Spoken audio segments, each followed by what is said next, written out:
You hear and see me well? Perfectly. Okay, great. Thank you.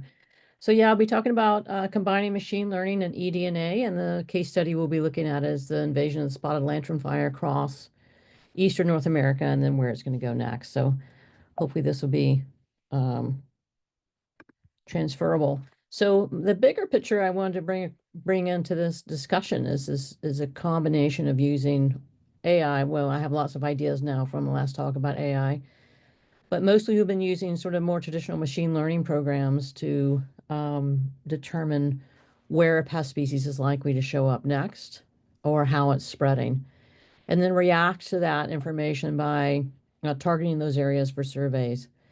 So normally you would target those areas for surveys using traditional conventional traps, maybe pheromone traps or others. But we've been introducing the idea of using eDNA, and I'm gonna give the quickest definition of eDNA ever. It's environmental DNA. Most of you probably have already heard of it. This is just the DNA that all living organisms leave in the environment in some part of the environment. And our job in terms of doing an eDNA survey is to find that DNA that was shed, collect it, bring it back to the lab, and then you can run one of a couple different molecular workflows to be able to identify a particular species that DNA came from. And then I always like to point out that you do need a lot of natural history, just traditional natural history information for the species we're looking for. So those three things put together, I think, make a really powerful contribution to creating data-driven decisions related to biosecurity, including eradication, prioritizing eradication and eradication efforts and locations, getting a much better sense of where the pathways that different species are using to come into whatever location you're trying to control. And then finally is containment, and that's when something's already made it past the border and is potentially establishing and spreading. So my example will come from the containment part of this, but I think it can be used in any one of those. So I like this sort of idea of combining those together to create better outcomes in terms of biosecurity. So the species where I look at is the spotted lanternfly. This is a leafhopper. It's a phloem feeding insect. First showed up in eastern North America, 5 or 6 years ago. It probably came in through it's like everything else. It came in through shipping containers or products that came in through ships, most likely right here close to me in New Jersey in the greater New York area, and then showed up a little bit further out. So this is pictures of it when you would not need any DNA or anything else to tell you that you have spotted lanternflies. But this is why we care about them. They aggregate, and when there's a lot of them, the populations are high. Those aggregations are very large.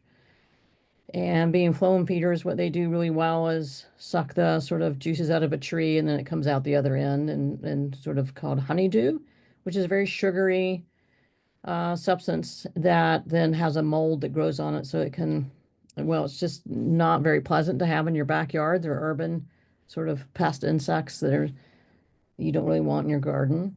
But they also can do some real damage to grapes, both table grapes and vineyards. So that's the one thing we found here in North America that's a real problem. The trees don't die, but the grapes, any kind of vineyards are getting hit pretty hard, and they have to use more pesticide than they normally would to control them and keep the crops moving. So here's where the machine learning part comes in. These are just species distribution models. There's a lot of different versions of these. They have all their pros and cons, but here's two scales for existing machine learning species distribution models for spotted lanternfly. One is global, of course, and the other is spread across the US. So you can see on the one on the left, you can see the little dot there where it started. It's well past the 2022 version. I'll show you the empirical data we have right now, but you can see that we expect it to be over a large part of basically all of the eastern US. And then troublingly over in California, and potentially in some of the major wine growing regions of California and Washington and other places. Globally, it's in North America. It's also already in South Korea. It's possibly in Japan. And you can see that there's a large area of the world where it could potentially establish itself. So these are great. These are sort of tell us kind of where to look. And if, both on two levels, one, and the one that concerns me the most in terms of containment is once you see it in your area, this gives us a good idea about where it will spread, but we really kind of need to know more. And so it tells me where to go look. But if I can't find it when I go look, especially when it's very rare, then we don't really have a chance at controlling it.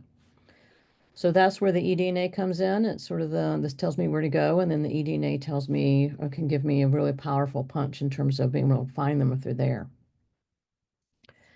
The last piece of the story is the empirical evidence that we have about how spotted lanternfly spreads. So they're not the strongest flyers. They can move both as early larvae and as adults, maybe a kilometer or two, but they don't spread very far on their own. But they are really good at hitchhiking, and particularly on cars. And this is one of my favorite empirical studies ever on an invasive species that moves, is that spotted lanternflies will jump onto your car and then they just take a ride. So when you go and drive somewhere, they will just ride along with you. So this particular experiment, they took a car and put spotted lanternflies on them and then blew air at them as if they were going 60 miles per hour. And I don't know what that is in kilometers per hour, apologize. And then they saw how often they would fly off, like just get pushed off. And the basic story here is if they get on your windshield wipers or in the little crack on the windshield, then they can withstand very high speeds. So what we find is that they move on cars and they move on trucks, large trucks. They're moving goods and they just hitch a ride on cars. And so when you see the spread rate, and this is the empirical data, not the machine learning data on the left here, of what parts of different states that they have shown up in. What's not shown here are the major interstate highways where trucks and cars move. And if I could overlay those, it's not my map, so I can't overlay them, but you would see those are major thoroughfares for cars and trucks. So we know how they spread. We know what they're hitchhiking on. We have, through machine learning, we know where to go look. And so now the question is, can we use eDNA to find them when it's very difficult to see them? So you wouldn't think that when they're that large that they are that hard to find, but they are. And the goal here is to find them when there's just a few of them. Because if you have to, as all of you know, that you really don't stand a chance of controlling or even eradicating unless you catch that invasion very early. So we're looking for those satellite populations way out in front of the range at which it's expanding on its own. So this is work we did with the New York State Department of Transportation. So they understood that their road networks were one of the major spread thoroughfares for this species. And in particular, there's some wine growing regions in New York that they wanted to protect. And so they contacted us about whether or not we could do basically roadside surveys for spotted lanternflies along their major highways. So on the bottom there, where you see in the bottom right and where you see lots of things junked up at the bottom, that's the greater New York area. So there's a lot of traffic in there, and those are big ports. But the roads that are in yellow are the major trucking thoroughfares that take goods out of that area or out of Boston, which is over to the right of this map, and move them through the rest of the country and off and then up into Canada as well. So we endeavored to basically do eDNA surveys along these roads. And instead of we were then even beyond that, we were targeting places where you pull your car off for a short time, a rest area, get something to eat, get gas, text. Truck stops where the truckers who are moving through, the long haul truckers who are moving from one area to another in days will stop for a while and rest and reprovision themselves. And you can see they back right up to some trees, and those trees are often host trees. And the northern part of New York is a gigantic park, the Adirondack Park. So they were also worried about them moving into that park. So the major north-south interstate that goes up towards Canada, it actually goes over the Adirondack Mountains. It was presumed that was the elevational change there was going to keep it from spreading over that. So this was another test of what we were doing, a test of what we could provide in terms of how that was moving. So let me tell you a little bit about how we did this. This is using a eDNA approach that we we made up here at Rutgers. And it's just taking forensic knowledge. So crime scene kind of investigations where you leave eDNA, not eDNA, you're leaving DNA on any kind of surface. But instead of using a little swab to pick up that DNA, we just giganticize the swab and use paint rollers. You put a little water on the paint roller and you just take regular stuff you can get at your local hardware store and then roll the paint roller on the side of the tree. So all that's doing is picking up surface DNA, anything that's left on the surface of the tree, and moving it onto the roller. Once we do that, so we look like we're crazy, but we're painting, looks like we're painting the side of the tree, but we're really collecting any DNA that was left there. Then you take that roller and you put it into a sterile bag with some DI water and you just rinse it off like you would if you were done for the day of painting your house. You just take that DNA and move it into water. Then you filter that water through a standard aquatic eDNA filter. For those of you who know eDNA, that's a Smith root filter. It's a self-desiccating filter. It makes life easy. All the DNA from the water then gets stuck on the filter. And then the filter comes back to the lab. And then in this case, we use a quantitative PCR, a qPCR assay we developed for spotted lanternfly to see if spotted lanternfly DNA was in the water, which was then on the tree. With all DNA, you have to be very careful about what you're doing because it picks up very trace amounts of DNA. So you are always, that's why you're always wearing gloves and you're going from, you have to follow a very specific workflow to make sure that you're not moving DNA from one location, one of your sampling locations to the other. And then we have internal checks along the whole way to make sure that we catch any kind of contamination that we may have introduced so we can discard that data. This is another piece of our sampling is that every time we would stop, we had basically a truck mounted eDNA lab. And we would stop the truck along those interstate highways about every 10 to 20 miles and pull off on the side of the road or at the rest stop or truck stop. When the truck stopped, you get out, there's two people. This is a team of two can do this. And then they would each grab a paint roller and each roll 3 trees. And we would not roll just any tree. We would roll the host trees, which in this case, at least in North America, are red maples, black walnut, and tree of heaven. Tree of heaven is itself an invasive species in the U.S. and in a lot of other places, and spotted lanternfly do very well on those, but they also are found on several other trees, including those 3. So we would pick the host trees and roll those host trees. So this design allowed us to have replication at each site easily in one go, and then you take it back to the lab and you run another level of replication, which is a qPCR replication.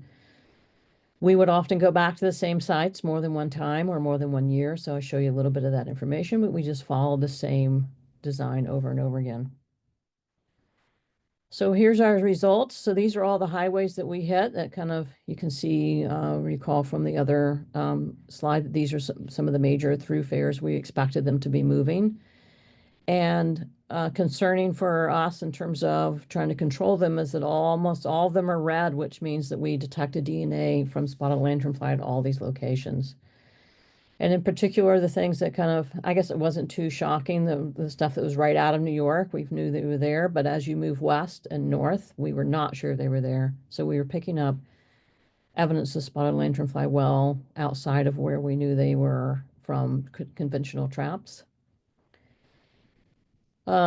And then in particular in the north, we found them on the other side of the mountains, on the Canadian side of the mountains. So they have made it past there and are certain, I think almost certain to move into Canada if they're not already there. So I think the main thing here to point out is that we surveyed 83 sites across 2 sampling periods. We did this in autumn when there's adults. We found through other research that the adults leave most of their DNA. That's the life stage where they leave a lot of DNA. And we detected eDNA from spotted lanternfly at 77% of those sites. We did do visual surveys at each of them to do a little head-to-head comparison, and we never really saw them. So even though you're rolling a tree that's showing up that there's a lot of DNA there from spotted lanternfly, we just did not see them. So we followed some standard protocols from the USDA and you just don't see them. So I think there's 2 sites where we pick them up. All this, an eDNA sampling takes about 30 to 45 minutes per stop for 2 individuals, and it takes about 8 to 10 days for one person to process 100 samples. So we could cover this much ground over areas that we know from the machine learning and from the natural history is where we're likely to find spotted lanternfly, and we could cover it very quickly. So it's a very high-powered but large-scale survey for a known sort of invasive insect pest. I think that's the big take-home here, is that by combining those two things together, is that we can do a lot. We can get a lot, and we can do it without sacrificing the ability to have a lot of power in those detections. Some of the interesting little pieces of this is that we did look at a highway and then a surface road that ran, sort of a less well-traveled road that ran parallel. And it was, in fact, on the highways where we got the DNA and not on the low traffic surface roads. So this backs up the idea that the lanternflies are moving by car and probably moving in particular and stop wherever a car or a truck stops long enough for a little spotted lanternfly to jump off and find a host tree. We did a comparison between years just to see if we got sort of consistent results. And the fact that you don't see much white on this graph tells you, this map tells you that we got very consistent results year after year. But what you do see is that we can probably detect kind of infilling that's happening as the species is either moving on cars or it's itself spreading from wherever these little satellite populations are, and they're spreading out from there. So by doing it year after year, you can start to see some of the dynamics of what is likely the inherent dispersibility of the insect itself. And the final thing I want to say is that we did compare it to traditional traps. This is a traditional trap on the left upper here. It's called a well, it takes advantage, it's a funnel trap, and it takes advantage of the spotted lanternfly shows geotaxis, which means it just orients itself up and starts walking up the tree. And so this allows them to be caught so you can find them. It's a pretty good trap. There's no pheromone that works. But we wanted to compare how well our eDNA did to these traps, which are deployed regularly, and there's the standard trap now for spotted lanternfly. So these are just detection probabilities, which are calculated statistics for each of these, and the red is from the traditional traps, and the blue is from the eDNA. And so you can see the blue performs better across the board, either with all the DNA, I mean, all the sites where we kind of know they're there, but we expect them to be really low abundance. It performs very, very well, very high detection probability. And then when we really challenge both the traps and the eDNA and move well beyond where we think they are, how often do we detect them? So this is when they're very low abundance. Can we still detect the presence of a spotted lanternfly? How many is like in a very low abundance site. We don't know for sure, of course, but we know that the DNA lasts for about a week on the tree, and we know that we can pick up DNA from one or two individuals that spent maybe just a little bit of time on any one surface. So it's a pretty powerful tool on that end. We're using this for a couple other different species. So the spotted lanternfly worked out quite well, but we're also using it for emerald ash borer, coconut rhinoceros beetle. This is one that's spreading, re-spreading basically through the Pacific. We have some good encouraging results from Hawaii that this all works for coconut rhinoceros beetle. Slightly different technique, but brown marmor and a stink bug, and then also for Asian longhorn beetle. So I think you can use it, this combination of using machine learning tools to help direct where you're going to go, where you're going to find them, and then a powerful tool to find them if they're there is a good combination. And then, of course, the good knowledge of the species itself. You wouldn't necessarily do the exact same thing we did. They may not be spreading on the road. They may not leave their DNA so readily on the side of a tree, or anything else associated with the life history of the species, but you can design the way we have these tools for eDNA and for the machine learning tools, is that we can tailor them to any species we really want to look for. So I showed you the kind of a case study of using it for satellite populations, but I believe this combination of using machine learning, natural history information, and eDNA works really well for biosecurity, so the initial detection at any kind of port or even secondary locations away from that port, which is what we see most often around New York, is not in New York, but just off from there. So setting up kind of surveillance systems at these high likelihood locations and using actually machine learning to tell you whether where you're likely to get a first detection is a quite powerful combination. Same with delimiting. So this is sort of a standard, once you find a satellite populations, how big is it? And then once you know how big that population is, you can attack basically from the edges and move it towards eradication. The problem is if you don't delimit the edges very well, you miss the edge or you start kind of too far in. So by having this tool, you can also do that. The holy grail is to move eDNA into relative abundance. I think that's right around the corner. So I'll leave that there though, because that's a good question. I want to thank my eDNA crew for this. And if you're interested in this combination of approaches, or in particular the eDNA approaches, then we have a website all set up that will give you a SOP or standard operating procedures for what we're doing and a how-to video on YouTube. So thank you. Thank you so much, Julie, and we'll share maybe a link to the YouTube video after the session with everyone. Really interesting, kind of concerning as well, but just to see that spread, I mean, I was really struck. It's really nice to see that, as you said, that sort of experimental showing how they were hitchhiking on cars and transport and trucks and stuff. It's such a nice nice way of just showing how these invasives are moving around and how they spread. And really, really very, very interesting. I've got some questions for you and Rahul. So Rahul, if you're ready to jump in as well. Julie, I do have a question though.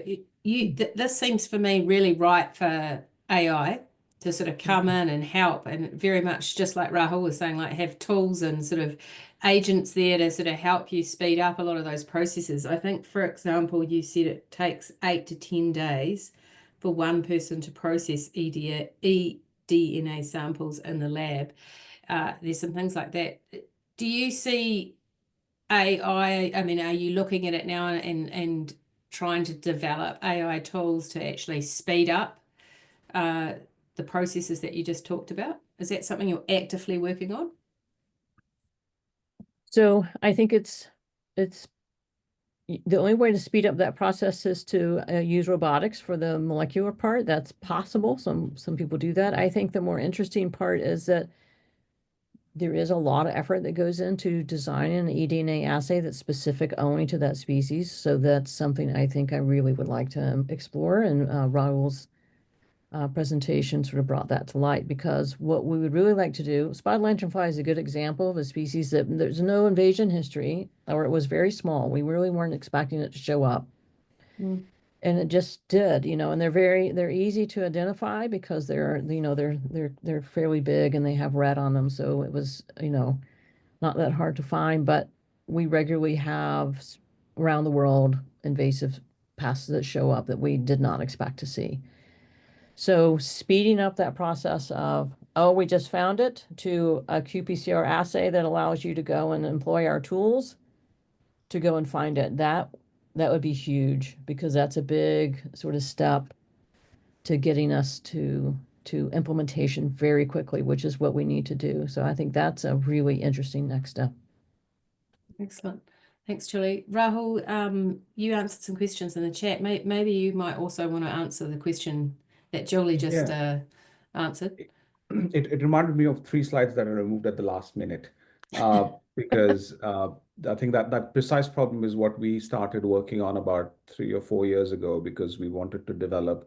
So we spent a lot of time just thinking about how to evaluate biodiversity and how to make sure that we can actually go past that relative abundance point. So I think for us, what we have not looked into, and what I liked about your talk really was being able to sort of in some ways actually go into predicting where you should actually survey and things like that. That's the hard part, right? Especially in countries like the US, Australia, which are big countries geographically, it's really hard to do. And so that's pretty cool.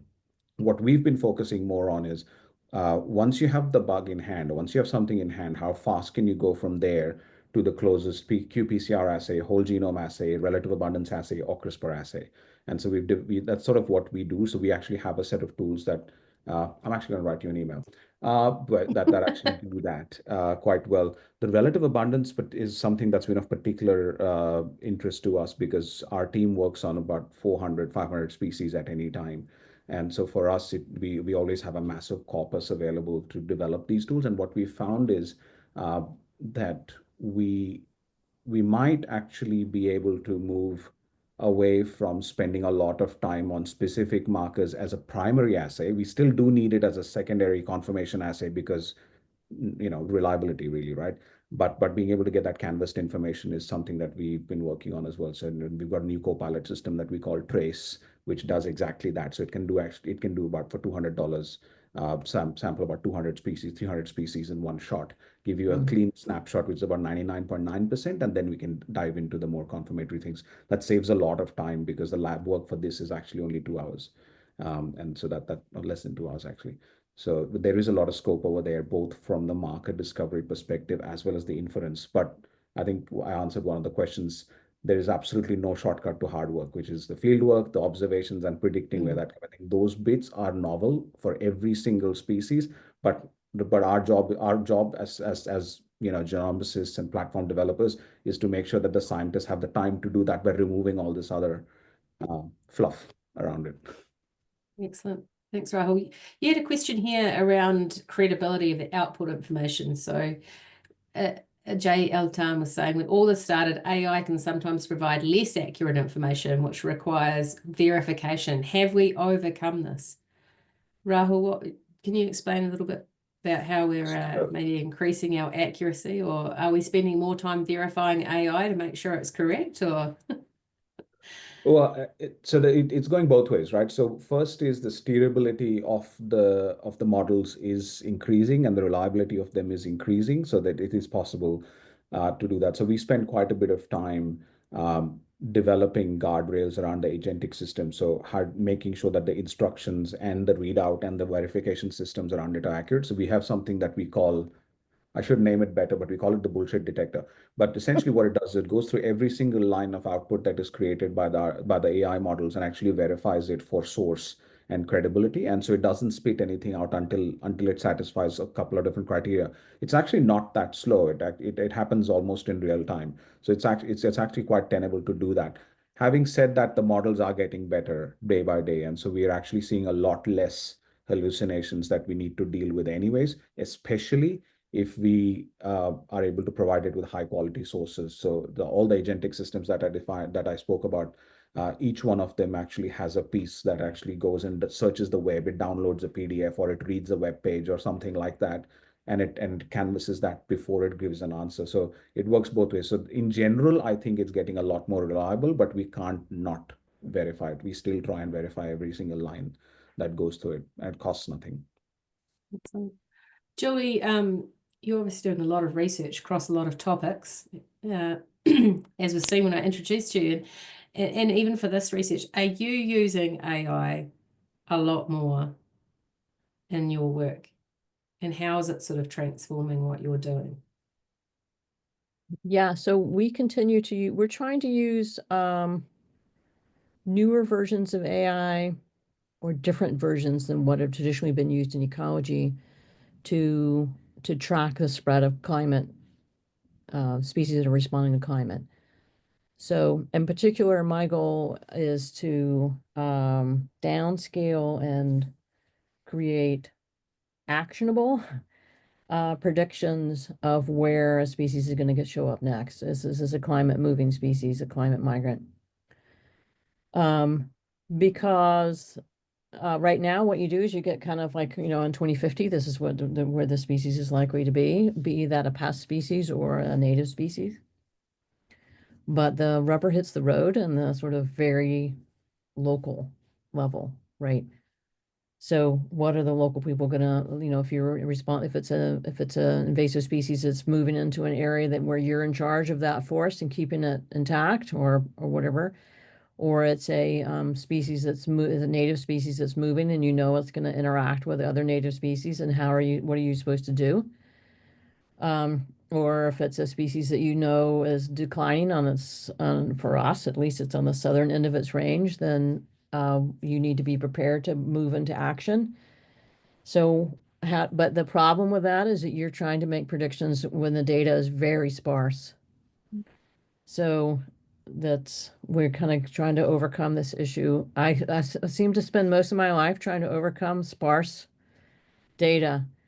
And so I'm really anxious we keep trying, and we're interested in anything that allows us to make better predictions using sparse data, because I always get a little frustrated with my colleagues who are into big data. I'm like, that's great when you have a lot of data, but I don't. And so it's the importance of the data is not how big it is or how, in my case, it's how important or rare that information is. And so how do we make the most of that information and make good predictions off of that? So that's what we're doing. I also am looking, after having done some evidence synthesis stuff and feeling like you're going to die under all the papers you have to go through and pull information from, that we're looking seriously at moving towards existing or maybe new, probably just start with the existing AI tools to search through literature and pull out effect sizes or anything else we need. So we're not relying on ourselves to do that. Excellent. Well, thanks, Julie. Thanks, Rahul. We haven't got time for more questions now. There are some questions in the Q&A for you. There's quite a few, actually, Julie, for you there. And we'll come back to answer maybe a few of those questions at the end as well. I see there's one around coconut rhinoceros beetle there from Tech, who'll be keen to talk to you, Julie. And so jump on there, Julie, and see if you can answer a few questions. Thanks, Rahul. Also, you've been answering lots of questions, and we will come back to you at the end, so don't go away. But we do have